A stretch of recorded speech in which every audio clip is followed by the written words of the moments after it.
আমি আর আগের মতন সেই গায়ে পড়া মেয়েটি নেই, যাকে কেউ অবহেলা করলেও নির্লজ্জের মতো তার কাছেই পড়ে থাকব। কেউ বিনা দোষে আঘাত করলেও কাছের মানুষের দেওয়া উপহার ভেবে হাসি মুখে সহ্য করে যাব। কেউ দিনের পর দিন মিথ্যা বলে ঠকিয়ে যাচ্ছে জেনেও বিচ্ছেদের ভয়ে সব মুখ বুজে হজম করে নেব। এখন বুঝতে শিখেছি খুব।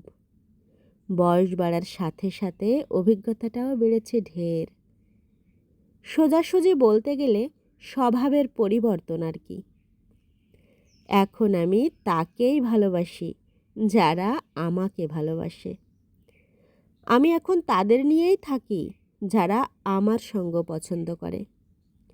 আমি এখন তাদের প্রয়োজনেই ছুটে যাই যাদের কিনা আমার প্রয়োজনে পাই।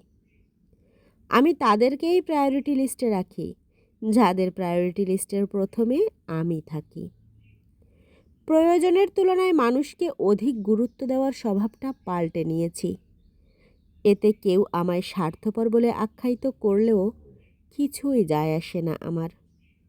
কারণ নিজের কাছে নিজের মূল্য না থাকলে অন্যের কাছে মূল্য প্রত্যাশা করা বোকামি।